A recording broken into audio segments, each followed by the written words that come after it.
It is very common for introverts to be overshadowed, overlooked, and ignored completely. They are often considered antisocial, unfriendly, or lonely when that is oftentimes not the case. Introverts work better alone, while extroverts work well in groups. Introverts tend to get things done quicker and in a much more organized manner than extroverts do.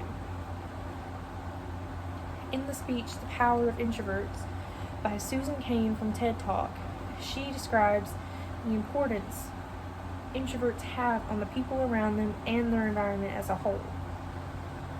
Cain gave a great explanation on what it's like to be an introvert and the benefits that come with being one, because her and her entire family were also introverts.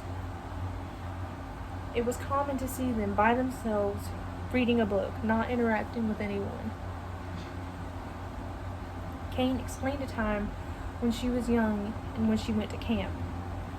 The only thing she packed in her suitcase were her clothes and some books. Throughout her entire time there, she was ridiculed for reading rather than participating in group activities. Her camp counselor even told her parents that she wasn't going to get anywhere in life if she didn't become more social. However, some very well-known people like Charles Darwin and Dr. Seuss, who were also introverts, created amazing things while by themselves, secluded away from everyone else. They didn't need the input from others to create the things that they did. Introverts are typically at their most creative when they are by themselves. I chose this speech because I consider myself an introvert and would much rather work alone.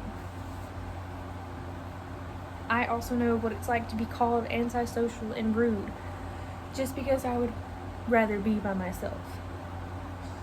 It is difficult for me to express my ideas in a group setting because of how soft-spoken I am and my fear of coming across as rude in order to try to speak over someone. Cain's main purpose of this speech is to persuade the audience into normalizing introvert-friendly activities, like solo projects, rather than constantly putting them into groups where they're not comfortable. She is not trying to completely rid the world of group projects, because they are still beneficial to running things. But how can a group fully participate if not everyone is comfortable sharing their ideas, or they're getting talked over because of how quiet they are? She believes group projects are only useful if everyone has taken time by themselves to process whatever information they need to and gather their thoughts before expressing their ideas to everyone else. Cain included details about different religions where religious figures would venture off by themselves and have epiphanies and revelations that they would then come back to their villages and share their ideas. She explained that these same religions that teach solitude and confinement also teach love and trust. Cain also explained that the more freedom introverts are given to be themselves, the more likely they are to come up with unique solutions to the problems them and the people around them are facing. Cain told a story about her introvert father who, for 62 years, would find multiple interesting books and study them for about a week. Once he had studied the books enough, he would give sermons to people in his town and tell the crowd about the information he had learned from these books.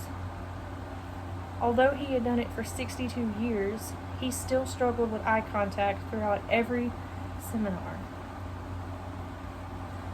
Being an introvert isn't always a bad thing. Like Buddha and Moses, we open up to ourselves fully when we are at peace and we are alone.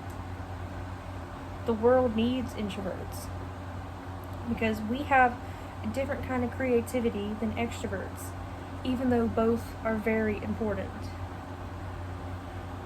Extroverts deserve to also take time by themselves and get inside their own head and process everything in their own way, rather than judge their opinion off of somebody else's. The world needs a balanced proportion of both extroverts and introverts in order for everyone to reach their full potential. One cannot work without the other.